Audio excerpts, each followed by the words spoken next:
HanselMinutes.com, it's Hansel Minutes, a weekly discussion with web developer and technologist Scott Hanselman, hosted by Carl Franklin. This is Lawrence Ryan announcing show number 84, recorded live Monday, October 8th, 2007. Support for Hansel Minutes is provided by Telerik RAD Controls, the most comprehensive suite of components for Windows Forms and ASP.NET web applications. Online at www.telerik.com. Support is also provided by .NET Developers Journal, the world's leading .NET developer magazine. Online at www.sys-con.com. In this episode, Scott chats with Stephen Toub, a Microsoft developer working on new ways to make concurrency programming easier with .NET. Hi, this is Scott Hanselman, and this is another episode of Hansel Minutes, and we're sitting here in Microsoft in Building 41 with Stephen Toub. How's it going, Stephen? It's going very well. How are you? Not too bad. What are you working on? I am working on the Parallel Computing Platform team at Microsoft, and specifically on the parallel extensions to the .NET Framework, or PFX. This is sort of the grander name for a few different technologies, some of which your listeners may have already heard of, one of which is Parallel Link, or P-Link. One of which is the Task Parallel Library, or TPL. And then there's a third piece we haven't really discussed much, but it's sort of rounding out this collection of libraries that enables developers to better take advantage of parallelism and concurrency in their applications. Wow. That was almost like a practiced marketing speech. That was brilliant. It wasn't, but I will have to write it down afterwards. It came out really good. We'll record that. I'll give you the transcript because that was really deep. Thanks. So I'm going to ask ignorant questions because this is a big topic, and I want to end. It's a huge topic. Yeah, by asking the ignorant questions, I want to kind of get my brain around exactly what's going on here. So, system.threading. I know that's a silly thing to go and say. You're talking about parallel extensions and concurrency and multi-proc and multi-core, and I just said, hey, what about system.threading? No, it's actually a fabulous question. In fact, we're trying to think through right now how to actually describe the relationship with system.threading and whether we're actually part of system.threading or not. At a core level, system.threading is all about low-level manipulation of work. So there's a set of synchronization primitives in system.threading that includes, for example, system.threading.monitor, system.threading.reader-writer-lock, system.threading.reader-writer-lock slim, and then a bunch of basically .NET wrappers around Win32 executor objects like mutex and semaphore and the like, event, manual reset event, auto reset event, and whatnot. These are all relatively low-level primitives that developers have a hard time working with and rationalizing and building higher-level constructs around. And we don't want to force people to spend all their time kind of in the depths of the bowels of these programs when what they really want to do is say, to express what they want done, not specifically how they want it done in the bits and the bytes. Mm-hmm. And so what we're trying to do is provide those higher level constructs. For example, you've got system.threading.threadpool, which allows you to say threadpool.queueUserWorkItem, and a few other kind of really advanced level scenarios. Mm-hmm. But some of the simplest things that people try and do with the thread pool, they have to write a lot of code to do. For example, if you say threadpool.queueUserWorkItem and then you want to wait on the thing that you queued, that's very difficult. You have to actually modify the delegate that you pass to queueUserWorkItem, and then you have to, in that delegate, you have to set some sort of event, and outside you have to wait on that event to complete. But it's a really common pattern. Similarly, we get a lot of requests from people to want to cancel work items that they've queued that may not have run yet. And so one of the things that we're providing in this new task parallel library is the ability to get back a reference to that thing that you queued up, and then be able to manipulate it in some way. So you can say tasks.wait or tasks.cancel and so forth. So we're trying to take these abstractions to kind of the next level. And whether we're in system.threading or we're in system.concurrency or whatever namespace we happen to be in, our goal is that we're trying to take this beyond just threads, and we're trying to say you're writing a parallel application. Mm-hmm. You're writing an application that takes advantage of concurrency, not you're writing an application that manipulates threads and waits on events and that sort of thing. Okay. So let me try to put this into something concrete, and I'll use an example from my own life. I was making a WinForms application that was going to talk to a blood sugar meter, a glucose meter for diabetics. Mm-hmm. I was going to talk to that, and it was going to be a very long-running thing. Could have taken a couple of minutes. And I needed to have the progress bar update. I wanted also not just the progress bar updating, but I wanted to be informed when certain points, certain milestones had been reached within this kind of import process. And I found that entire experience to be incredibly frustrating. Very difficult to do today. Because I wasn't clear if there was going to be just the main thread for the WinForm and then another thread for the getting of the data, or whether there'd be 3 or 4 threads, maybe one for the serial work, one for the more logical, wrapper around talking to the actual serial port. And I kind of got myself into quite a situation where basically I ended up just making the progress bar just go and spin. Because doing this, what I thought was a very simple thing, which was let me know how things are going, basically became a fire and forget operation. Mm-hmm. And then when I eventually did come back and get information, I had to go and say, this.invoke required and make sure whether my button was being called on an appropriate thread or my progress bar is being accessed on an appropriate thread. Are those the kinds of scenarios that people are bumping into that you're going to try to fix? That's one set of scenarios that people are bumping into that we're going to try and fix. So this is a much broader initiative. We're talking about fixing a much bigger problem. We are. And so that's sort of the responsiveness, keeping your GUI thread from being blocked basically by background work that's happening, keeping your application responsive. That's sort of one big bucket. Another big bucket we're trying to solve is taking advantage of all of the processing power that's in your computer. In your typical desktop computer today, you've got maybe 1, maybe 2 processors or cores. So you have that fun Intel commercial where the guy's dancing and he splits into 2 different people, right? The advertisement for their dual core. AMD obviously has dual cores as well. Next year, quad cores are going to be common. A couple years after that. I just built a quad core. Exactly. And it's a relatively high end today, but in a year it'll be very affordable. Mm-hmm. And 2 years after that, 8 core, and 2 years after that, 16 core will be on everyone's desktop. Steve's predictions. Right. Is that the new thing now? A 16 core machine on everyone's desktop? That's the new mission statement? That's my mission statement. Okay. And most applications today aren't written to take advantage of that, even if the problem they're solving could. And it's basically because developers aren't expressing their problems in a way that allows them to be parallelized. And not through no fault of their own, it's incredibly difficult to do. Mm-hmm. And a lot of the stuff in PFX and the parallel extensions to the .NET framework, be it plink or TPL, are meant to address that particular problem of how do we scale whatever problem you're throwing at this technology, how do we scale it to all of the processors in your machine?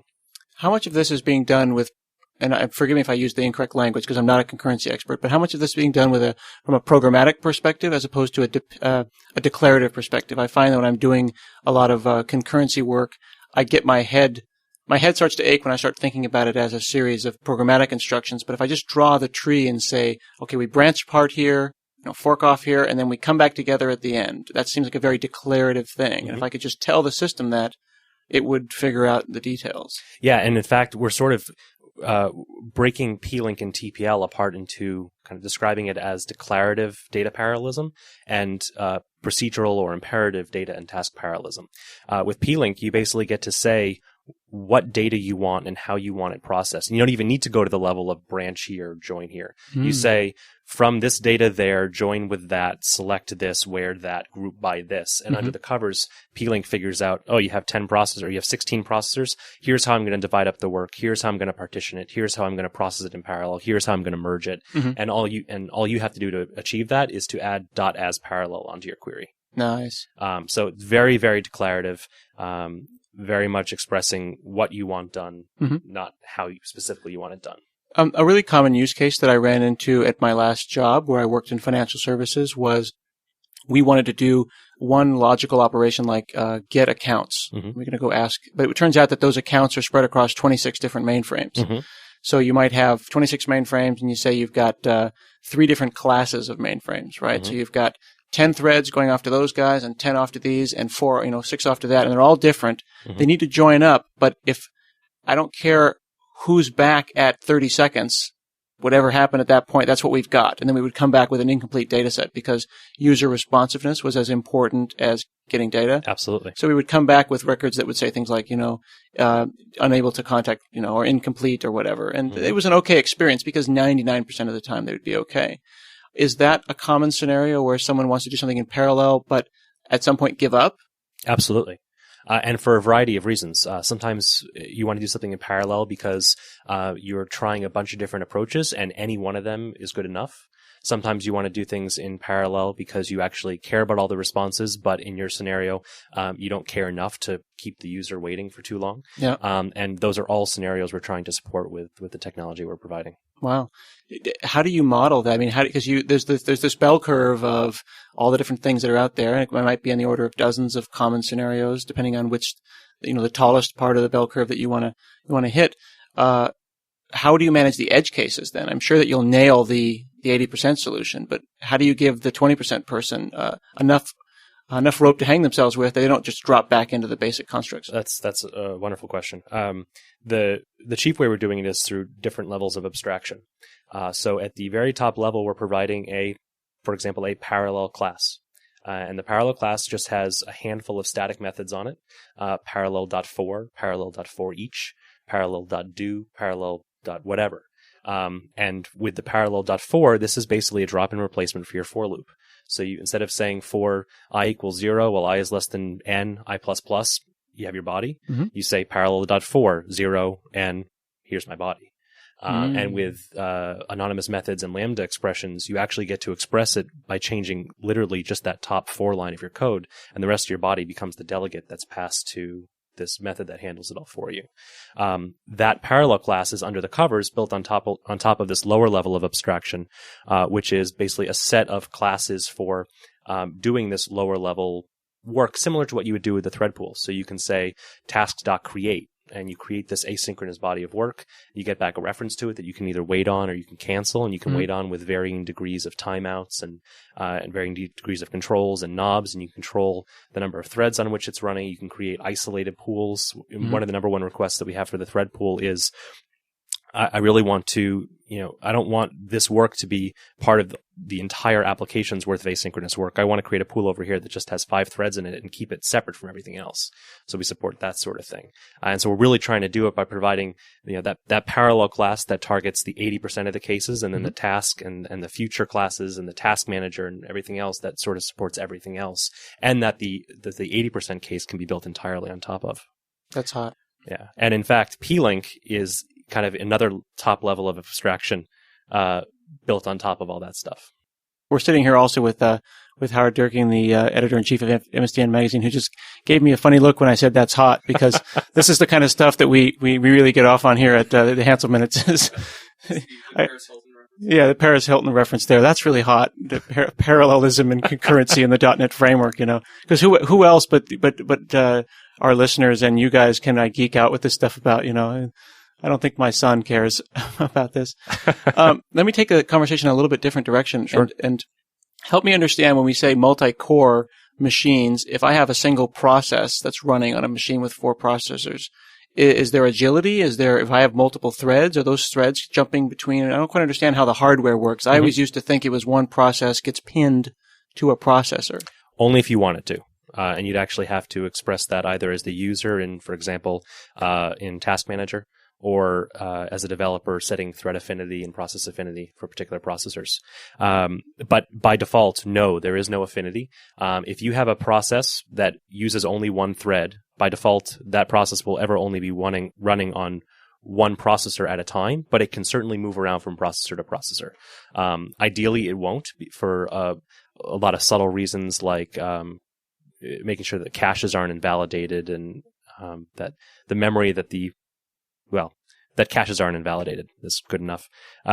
But if the process has in it multiple threads, and let's say in your case it has 4 threads, those for each of those 4 threads can be running one on each processor at the same time. And who decides that? For the most part, it's the operating system. Unless as a developer you go ahead and say, this thread here, I really want it tied to processor 3, in which case you can set an affinity mask that says, never let the operating system only allow this thread to run on processor 3. And if processor 4 is available, and there's absolutely nothing happening on it, well, sorry, you can't run thread 3 until processor 3 is available.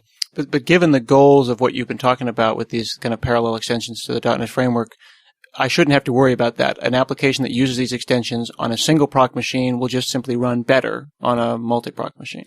An application that uses these extensions on a single proc machine will run better ideally with as many processors as you can throw at it. Oh, really? And so the best applications we see are the ones that basically scale linearly in terms of performance with the number of processors. Now, that comes with a variety of caveats, being that, for example, there's this law called Amdahl's law that talks about the relative speedups you can expect in your application based on how much of the application is serial and how much of it is parallel. And so if a very small portion of your application is parallel, even if we were to increase by 100x the speed at which that parallel section runs, if it's still dominated by the serial portion, you're not going to overall see monstrous speedups. Mm-hmm. However, if that small portion of your application is working on data, and over time you expect the amount of data your application is processing to grow exponentially, well, then the benefits of parallelizing that small portion is going to make a significant impact, or theoretically could. That brings up in my mind two different questions. The first question is, I thought someone said that the optimal number of threads in any system is 1. Maybe that's the optimal number of threads in any processor is 1. It would make sense if it was the optimal number of threads per processor. Okay. Assuming that every thread is doing pure CPU, Right. It's CPU bound, it's doing pure computation, there'd be basically no benefit. And assuming you didn't care about a GUI that was responsive and whatnot, there would be very little benefit to having more threads, because then they'd just be the operating system would have to context switch them in and out of the various processors. Mm-hmm. At which point each context switch is expensive. Mm-hmm. And it's expensive not just because of the actual operations required to save the thread state from the registers to memory or disk or whatnot. It's also expensive in that there was some state that the thread was using in the cache, in the L1 cache and the L2 cache, whatever.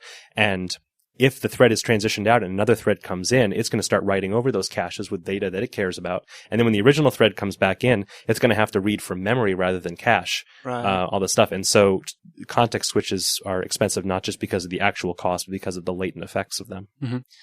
So certainly that massive parallelism on a system that's hardware who didn't support massive parallelism would serve very little purpose. It would. And one of the things where we're trying to achieve with these classes is we try and make sure that we scale the work according to the number of processors you have. So the parallel.4, if you have a single CPU, mm-hmm. we're going to basically do a for loop. We're not going to spin up a bunch of threads. If you have 16 processors, well, in that case, we'll nicely share the work mm-hmm. amongst the processors. And are these library decisions? Are these managed code decisions, or are these JIT type things? These are managed code decisions. Cool.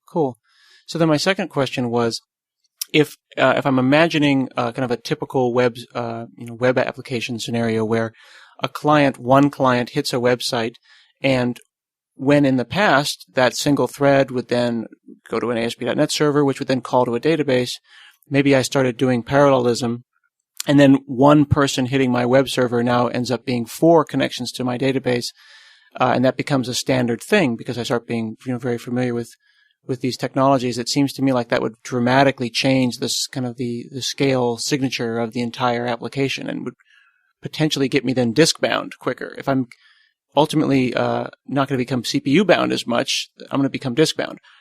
But people are saying already that machines are fast. I mean, CPUs are barely working, and then ultimately we are I/O bound. Mm-hmm. So what does this kind of parallelism mean when it comes to I/O intensive operations?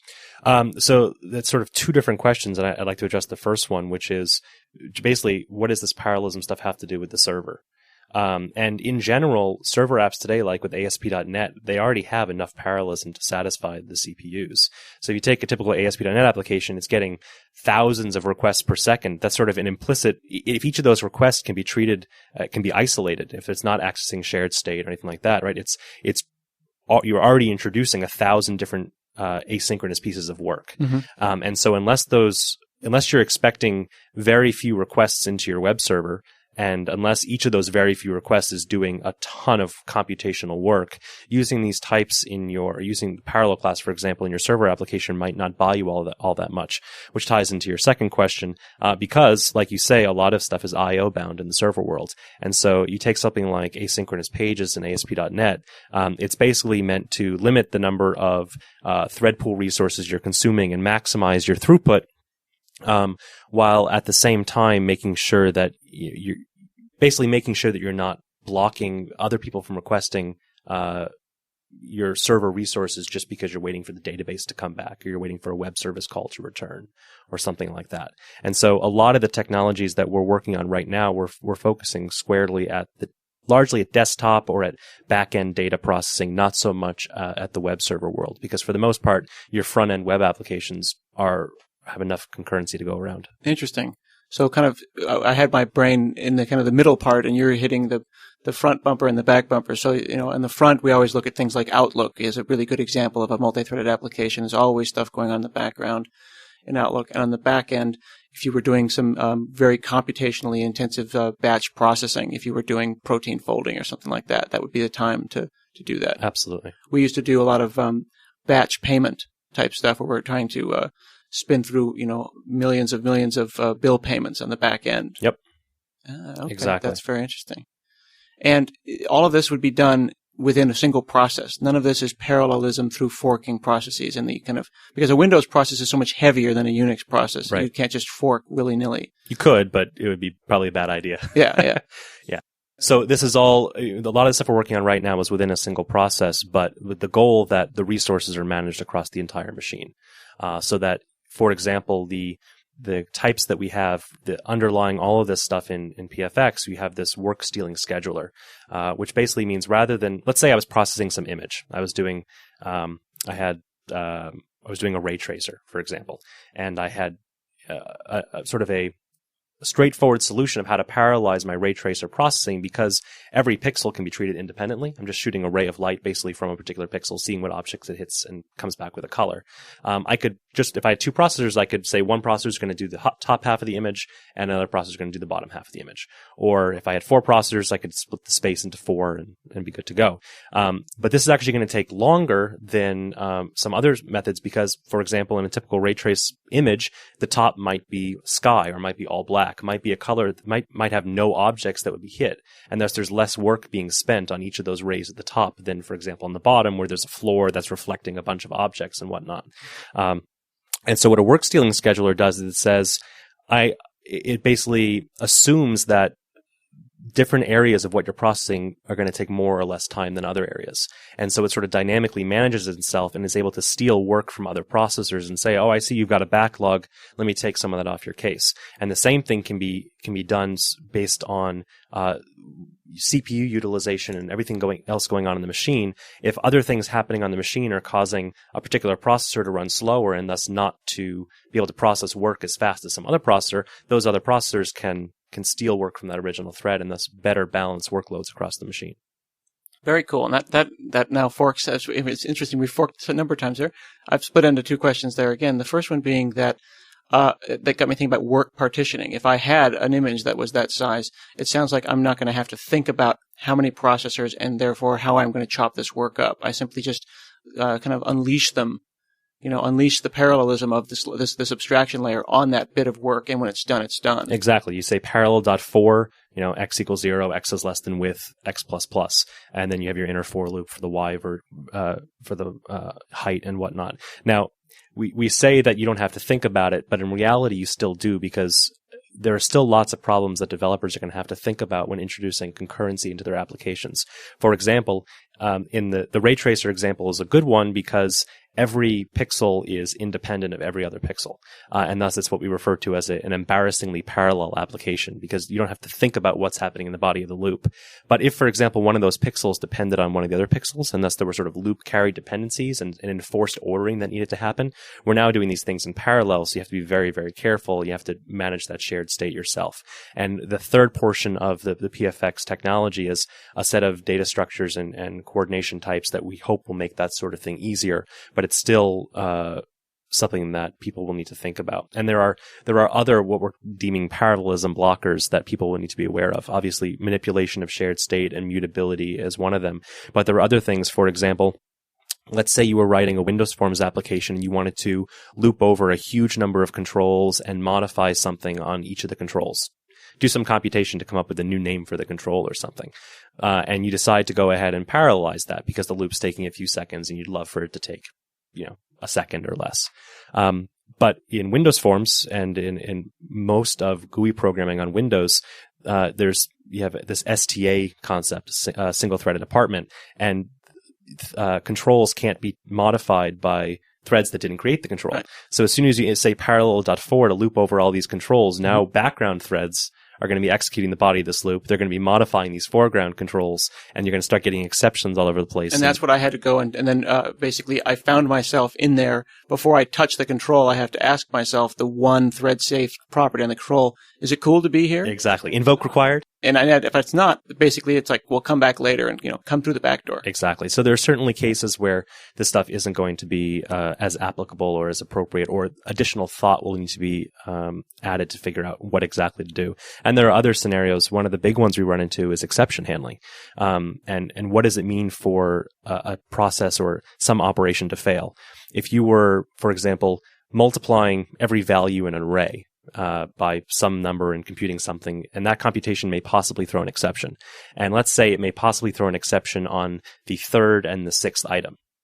Well, if you're processing this thing serially, you go 0, 1, 2, you get to 3, and it throws an exception in 4, 5, 6, 7, etc. They haven't been modified. But in a concurrent world, if you had 8 processors, for example, 0 through 7 might all be processed at the same time, and thus you might actually, even if 3 throws an exception and 6 throws an exception, 4 and 5 may have already been modified. And similarly, now, rather than just getting this one exception back, now you're getting this set of exceptions back, which may not have been expected if you were porting your code from an inherently sequential world. And then how do you handle those? I mean, do you collect them all up and then make a decision about whether the whole thing was a failure or not? That's our current plan. And then plan. You get into the concept of a transaction. Can you roll back those things? Can you wrap all this in system.transaction scope? So transactional memory is a whole nother topic. Okay. So my second question from our previous forking about 10 minutes ago was, what about parallelism across machines? Mm-hmm. There's always this notion of build farms and render farms, and these are real common things. Mm-hmm. Is that what this is an ignorant question, but do they call these Beowulf clusters? There's clusters in general. Beowulf clusters are specific to Linux. Okay. But yeah. That concept of like, hey, well, those boxes aren't doing anything. I mean, I've got 4 or 5 machines at home that aren't working too hard. Yep. Is it conceivable that this kind of concept could be extended kind of like outwards? Or absolutely. And so there are various teams at Microsoft working to address that. One of the biggest ones is at the moment is the HPC team, which is doing the compute cluster server, mm-hmm. which allows you to do exactly that. You have some task that you want split across a whole bunch of machines, mm-hmm. And you would install basically compute cluster server, and it is the equivalent of the Beowulf clusters you were mentioning, but for Windows, basically. And my last question about P-Link specifically, even though as we've mentioned before, P-Link is just kind of a member of a larger family of parallel technologies that mm-hmm. we're talking about. Is it truly a link-based thing? I mean, is it based on the basic ideas that were put forth when Link was introduced? Mm-hmm. So P-Link, or Parallel Link, which is the current code name for it, is a parallel implementation of the .NET standard query operators. So Link to objects is basically an implementation of a bunch of methods on the enumerable class, enumerable.select, enumerable.where, enumerable.range, whatever. P-Link introduces parallel enumerable. So you have parallel enumerable.select, parallel enumerable.where, parallel enumerable.range, etc. And it implements all those using kind of all aspects of parallel implementations under the covers. When you compile your application in, say, C# or VB, and you're using, for example, the query comprehensions where in C# you say var q equals from p and people where p.name equals Steve, select P, whatever. Okay. Under the covers, the C# compiler compiles that down to invocations of these static methods on the enumerable class. Because of how Link works and how the binding works, it searches for these extension methods, and it finds them in the only place that is currently there, which is system.link. And the system.link.enumerable class. But if you say .asParallel, that basically causes the C# compiler to also find the P-Link methods and to bind to those tighter than to the enumerable ones. And so if you were to look at in Reflector, for example, in .NET Reflector, the compiled code, you would see that rather than invoking enumerable.select, enumerable.where, it was invoking parallel enumerable.select and where. And the semantics of these things are almost identical, with the exception being where we really can't make them identical. Or where we, by default, don't make them identical because of performance reasons. So, for example, with P-Link, currently our current thinking is that by default, we won't preserve ordering, which if you were to, You have to sort the results at the end because there's no guarantees on how things are going to come back. if you were to go with the default, that's true. We allow you to turn on order preservation, and it's possible that by the time we actually ship the technology, we'll decide that it's in the best interest of everyone to enable order preservation by default, because too many people would get hung up on it not being there. Because we're talking about, you and me, we're just talking. I mean, to be clear to the listeners, this is just, as with typical Hanselman, it's just kind of a scoop. Exactly. But, no warranty express or implied in this particular podcast. Which brings me to my last fork question of the evening, which was, you were talking about, I parallel enumerable. Does that mean that I'm not going to be able to get free kind of parallelism on data structures like X elements and things? Are they going to have to support parallelism inherently? No, they will not have to support parallelism implicitly. So basically, plink works with anything that implements IEnumerable of T. Wow. And how's it going to keep them from hurting themselves? I mean, I'm always enumerating through collections and getting in trouble because someone got mad halfway through because they modified the collection. Mm-hmm. So when you're working with an IEnumerable of T, if we don't know anything more specific about it, we have to internally lock as we're accessing elements from the collection. Okay. But we try and do it in an efficient way, for example, batching our requests from it. So we might pull 128 elements from it and then allow another thread to come in and pull 128 elements from it and so forth. So you kind of do like a check-out, check-in process. That's really creative because when I first heard that, I was like, oh no, I'm going to have to go and implement something to make my classes parallel. No, we work with any data structures that implement IEnumerable, so that will include link to XML. That's fantastic. And then my last question was, you said that when you say as parallel at the end, that the C# compiler then binds, I think you used the word, binds more tightly, kind of puts parallel on top, because we know when we put in mix-ins and we put in extension methods, it's about kind of who gets there first. Did that involve a change in the C# compiler? No. This is all playing with how Link was originally designed. Exactly. This is really cool. Wow. I agree. Well, yeah, gosh, I have to drink this in. This is pretty exciting. I really appreciate you taking the time out of your day to talk to us, Stephen. Oh, it's my pleasure. Thanks for coming. And this has been another episode of Hansel Minutes. We'll see you again next week.